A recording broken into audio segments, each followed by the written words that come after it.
Students, today is the 10th lecture of this chapter, okay, and so far we have studied about the integration, and now we will discuss the application of integration in physics.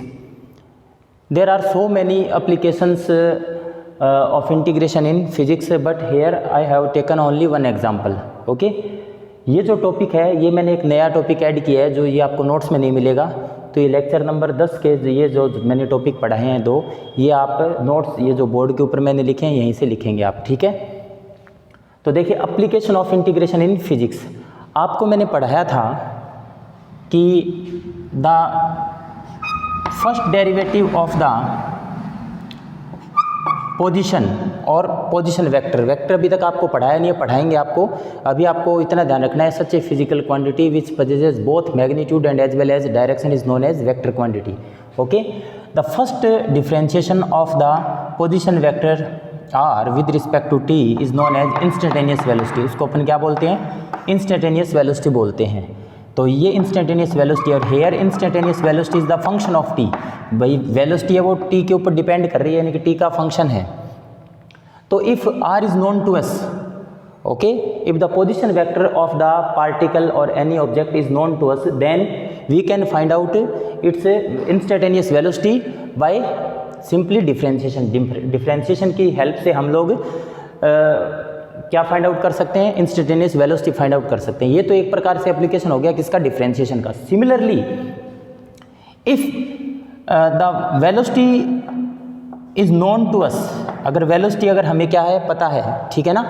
If the velocity of the moving object is known to us, then by using the reciprocal process which is called integration, reciprocal process of differentiation which is known as integration, one can find out the position vector. अगर हमें v का value पता है, किसका value पता है? If v is known to us in the form of the function of time, अगर v हमें पता है किसके रूप में? टाइम के फंक्शन के रूप में हमें पता है, तो हम v के इंटीग्रेशन से हम क्या कर सकते हैं? डिफरेंशिएशन पोजीशन वेक्टर को फाइंड आउट कर सकते हैं। देखिए बेटा एक तरीका बताता हूँ आपको। अब ये जो इक्वेशन है ना, इसको दोनों तरफ इंटीग्रेट कीजिए। पहले आप एक काम करो, इसको ऐसे लिख सकते हो, इसको ऐसे लिख सकते हैं ना। इसको थोड़ा सा मैंने रीअरेंज करके ऐसे लिख दिया, कोई दिक्कत नहीं है। अब इसका दोनों तरफ हम क्या कर देते हैं? इंटीग्रेशन कर देते हैं। क्या कर देते हैं? इंटीग्रेशन। और ये मैंने बताया था डी वाई का इंटीग्रेशन क्या होता है? वाई। डी एक्स का क्या होता है? एक्स। तो डी आर वेक्टर का क्या लिख देंगे? R vector. Are vector equal to V vector D T plus में कॉन्स्टेंट ऑफ इंटीग्रेशन आ जाएगा, ठीक है। तो अब देखिए, तो यहाँ पर वी क्या है? वेलोसिटी है। अगर वेलोसिटी हमें पता है तो इसका हम टी के विद रिस्पेक्ट क्या करके इंटीग्रेट करके इसको हम पोजीशन वेक्टर को क्या कर सकते हैं? फाइंड आउट कर सकते हैं। This is the application of the integration in physics. जब आप इसमें थर्ड लेसन पढ़ोगे, मोशन इन स्ट्रेट लाइन या रेक्टिलिनियर मोशन भी उसको कहते हैं, या फिर वन डायमेंशनल मोशन भी उसको कहते हैं, वहाँ पर आप ये सारी चीज़ें करके देखेंगे और इंटीग्रेशन और डिफरेंशिएशन के बारे में और अधिक आप अच्छे से जान पाएंगे। जो मैंने अभी पढ़ाया है ना यहाँ पर, ये सारी चीज़ वहाँ पर आप अप्लाई करके और अच्छे से सीखेंगे, ठीक है। तो ये हमारा क्या हो गया बेटा? Application of integration in physics. देखो, instantaneous velocity is defined as the first differential coefficient of position vector are vector, that is v vector equal to क्या होता है? D r vector by d t. Now as a result if r of t is determined, अगर r of t is determined, r of t का मतलब क्या है? R is the function of t, ठीक है ना। ये इनटू में नहीं है ये। अगर हमें पोजीशन वेक्टर पता है, then the velocity can be found by differentiation. अगर हमें आर पता है तो इसका हम डिफरेंशिएशन करके वेलोसिटी फाइंड आउट कर सकते हैं।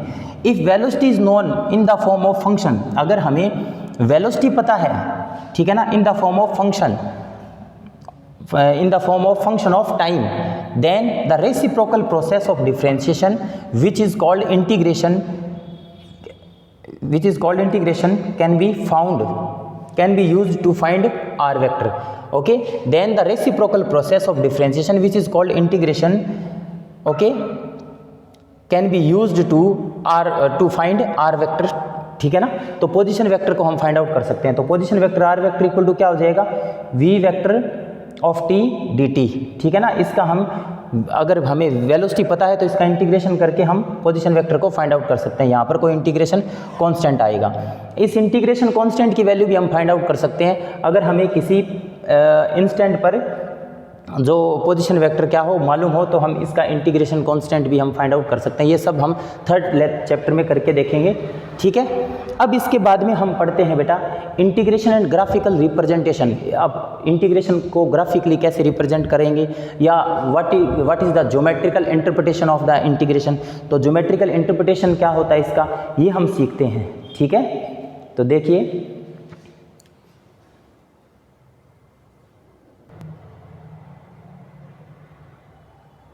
हाँ जी, अब देखिए बेटा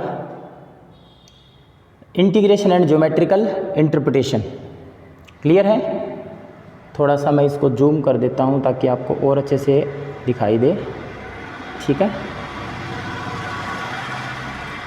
now we will see the integration and graphical representation, okay. तो देखिए बेटा, let us suppose y is equals to f of x, that is y is the function of x, यानी कि मान लीजिए y है वो किसका फंक्शन है, x का फंक्शन है, ठीक है। Then for the different values of the x we get the different values of the y। Now if we plot the graph between data so obtained of x and y, then we get the following kind of the graph. मान लीजिए हम इस प्रकार का graph प्राप्त होता है, भाई y equal to f of x दिया हुआ है, मान लीजिए y इक्वल टू हमारे पास यहाँ पर x दिया हुआ है। अगर x यहाँ पर, ये तो कोई जनरल फंक्शन ले लिया मैंने, मान लीजिए इस फंक्शन की वैल्यू क्या है, x है, तो अगर x का वैल्यू 1 रखूँगा तो y का वैल्यू 1 मिलेगा, x का वैल्यू 2 रखूँगा तो y का वैल्यू 2 मिलेगा, x का वैल्यू 3 रखूँगा तो y का वैल्यू 3 मिलेगा। अब अगर मैं x और y के बीच में ग्राफ प्लॉट करता हूँ, then I will get a straight line, तो मुझे एक स्ट्रेट लाइन मिलेगी, क्योंकि जैसे जैसे x बढ़ रहा है वैसे वैसे y बढ़ रहा है। अगर y equal to x square हो तो x का वैल्यू 1 रखेंगे, y का वैल्यू 1 मिलेगा, x का वैल्यू 2 रखेंगे तो y का वैल्यू 4 मिलेगा। अगर इस फंक्शन के लिए हम ग्राफ प्लॉट करें तो वो इस प्रकार का ग्राफ प्राप्त होता है, ठीक है। तो ये मैंने कोई भी एक फंक्शन लिया है, मान लीजिए उसके लिए इस टाइप से ग्राफ प्राप्त होता है, ठीक है ना। यहाँ पर हमने फंक्शन को कोई डिफाइन नहीं किया है, एक जनरल फंक्शन लिया है, मान लीजिए उसके लिए इस टाइप का ग्राफ प्राप्त होता है। तो the graph between x and y axis under the function y equal to f of x is obtained as follows. इस प्रकार का ग्राफ प्राप्त होता है, ठीक है ना बेटा। ये इसका इनिशियल पॉइंट है, ये इसका फाइनल पॉइंट है, and the x coordinate corresponding to the initial point i is what xi, यानी कि इसके करस्पॉन्डिंग x की वैल्यू को मैंने क्या बोल दिया, xi, और फाइनल पॉइंट के करस्पॉन्डिंग मैंने x की वैल्यू को क्या बोल दिया, x ऑफ f। क्लियर है। देन ये सारा क्या है, this is the area under the curve, या area occupied by this curve. इस कर्व के अंडर में ये जो एरिया है, this area can be imagine that it is made up of so many rectangular strips, बहुत सारी रेक्टेंगुलर स्ट्रिप से मिलकर बना हुआ मान सकते हैं। तो let us suppose a rectangular strip A B C D of infinitesimally small thickness dx, यानी कि मैंने क्या किया, एक ए बी सी डी, एक मैंने बहुत ही पतली या बहुत ही कम मोटाई की dx मोटाई की, ठीक है ना। x को मैंने dx लिखा है यहाँ पर, dx का मतलब क्या है, यानी कि बहुत कम वैल्यू है इसकी मोटाई, ठीक है ना। dx थिकनेस की हमने क्या ले ली है, एक रेक्टेंगुलर स्ट्रिप ले ली। क्लियर है। Since this dx thickness is quite small or infinitesimally small, therefore the value of y can be, अगर मैं यहाँ से यहाँ, आप देखो बेटा, जैसे जैसे as I increase the value of x, then the value of y continuously decreasing, continuously क्या हो रही है, डिक्रीज हो रही है। लेकिन मैं स्मॉल थिकनेस के लिए मान सकता हूँ कि y की वैल्यू क्या है, कांस्टेंट है, ठीक है ना, तभी मैंने स्मॉल लिए इसको। क्लियर है। Since the thickness of this strip is quite small, therefore the value of y can be assumed to be constant. y की वैल्यू है या y equal to f of x है, इस फंक्शन की value को हम क्या मान सकते हैं, कांस्टेंट मान सकते हैं।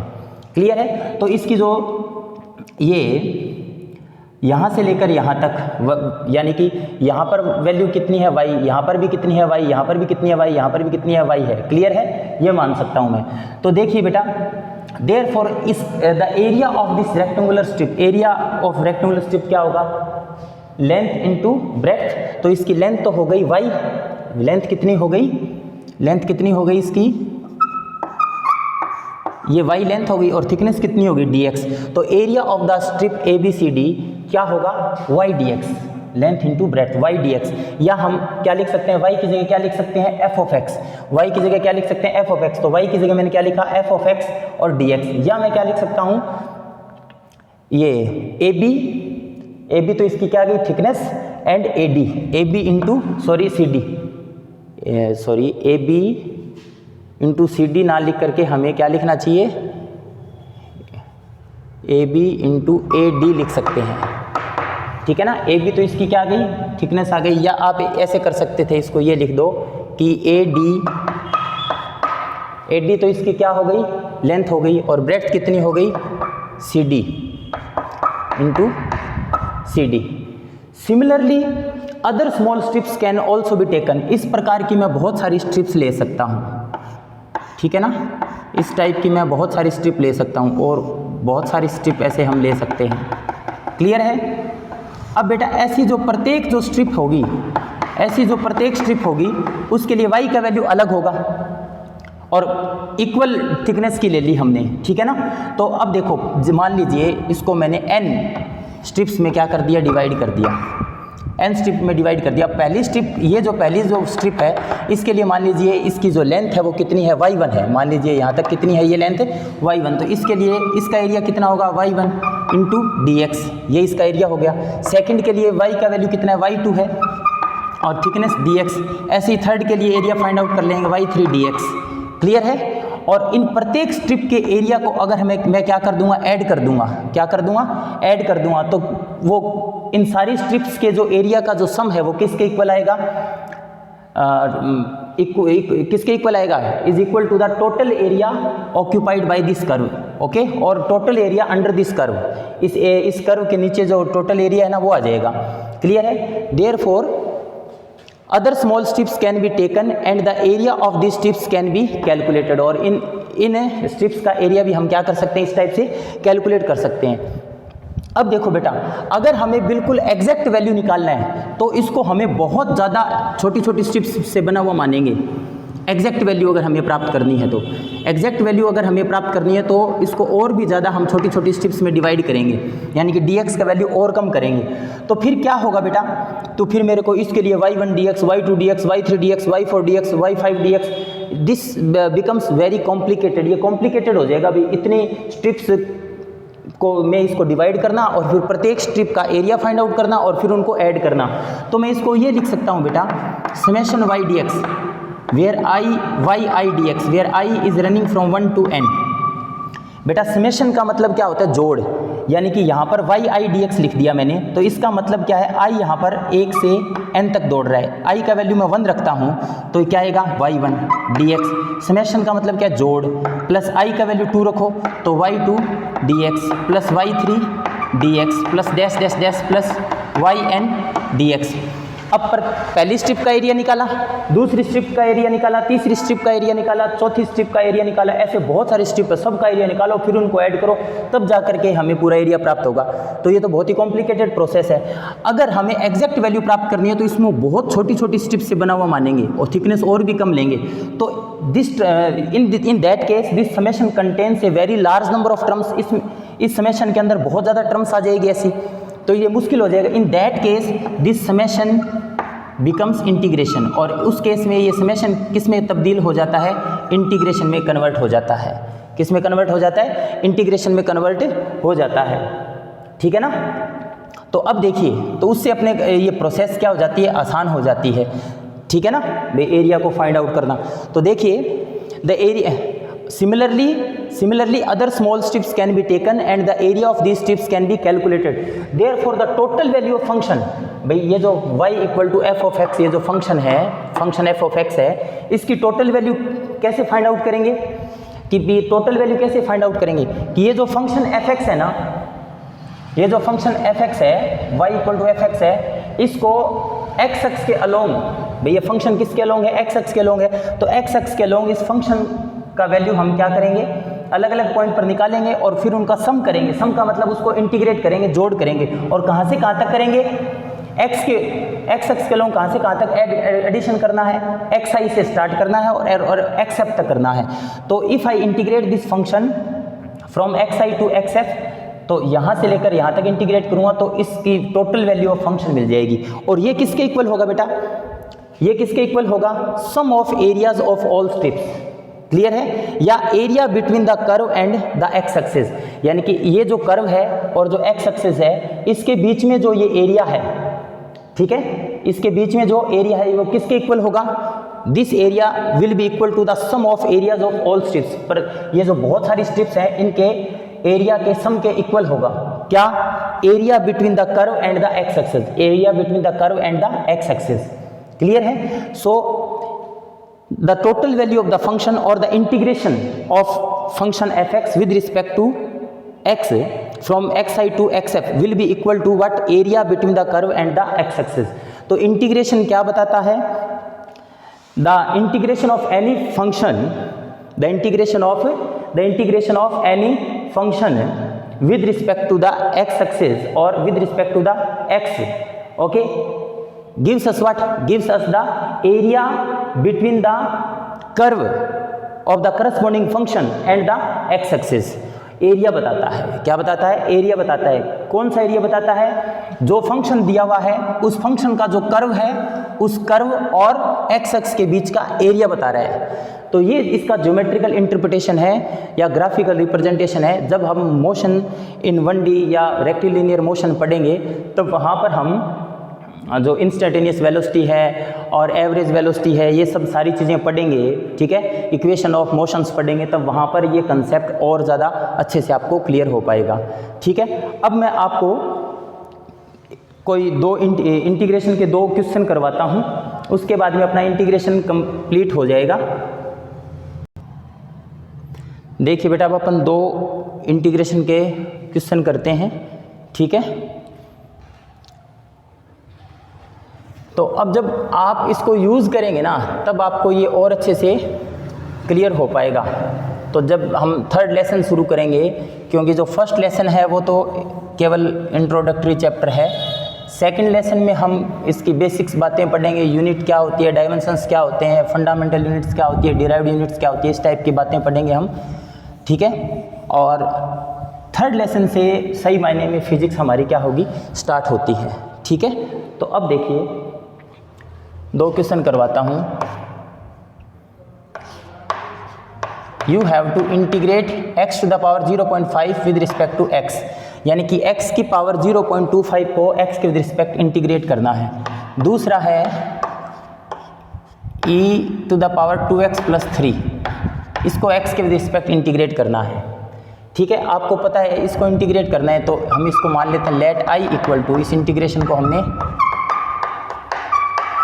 i के इक्वल मान लिया। अब बेटा आपको मैंने बताया हुआ है कि x की पावर n का x के विद रिस्पेक्ट इंटीग्रेशन क्या होता है, x to the power n plus 1 upon n plus 1, ठीक है ना, और प्लस में c, ये फॉर्मूला लगाइए। n की जगह यहाँ पर 0.25 है तो x की power 0.25 plus 1 upon n plus 1, तो यहाँ पर क्या होगा 0.25 प्लस 1, ये क्या हो जाएगा, प्लस में c लिख दीजिए, x की पावर 1.25 अपॉन 1.25 प्लस में c, तो ये इस प्रकार से ये इंटीग्रेशन हो जाएगा। सेकंड देखिए बेटा,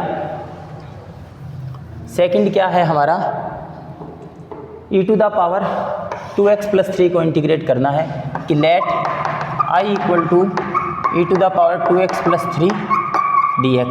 अब आपको मैंने बताया हुआ है, यहाँ लिख देता हूँ, since e to the power x का x के विद रिस्पेक्ट इंटीग्रेशन क्या होता है, e to the power x ही होता है, तो इसको पूरा इस फॉर्म में मानते हुए, e to the power x की फॉर्म मानते हुए इसका क्या हो जाएगा, e to the power 2x plus 3। Since here you are integrating with respect to x, so the coefficient of x is what 2, वो कहाँ पर आ जाएगा, अपॉन में आ जाएगा, और डिफ्रेंशिएशन में कहाँ पर आ जाता है, मल्टीप्लाई में आ जाते हैं, और प्लस में क्या हो जाएगा c।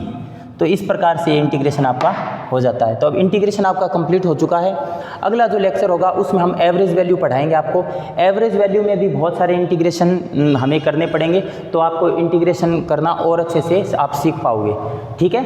और बाकी जब फिजिक्स स्टार्ट हो जाएगी, जब इनको यूज़ करोगे तब आपको ये चीज़ें और ज़्यादा क्लियर हो जाएगी, क्योंकि स्टार्टिंग में ही हम लोग ये जो इतनी चीज़ें कर रहे हैं ना, तो थोड़ा सा आपको लग रहा होगा कि ये कॉम्प्लिकेटेड है, जबकि ये बहुत आसान चीज़ है, ठीक है। तो इसको आप अच्छे से लिखेंगे और अच्छे से समझेंगे, और जब आगे जब फिजिक्स स्टार्ट करेंगे तो उसमें जो क्वेश्चंस वगैरह करेंगे तो ये जो फॉर्मूले वगैरह जो मैंने पढ़ाए हैं आपको, जो इंटीग्रेट करना सिखाया है आपको, और ये ग्राफिकल रिप्रेजेंटेशन बताया है, ये सारी चीज़ें जब वहाँ पर आप आगे यूज़ करेंगे, इनको अप्लाई करोगे, इनकी एप्लीकेशंस देखोगे, तब आपको और अच्छे से समझ में आएगी। Thank you students.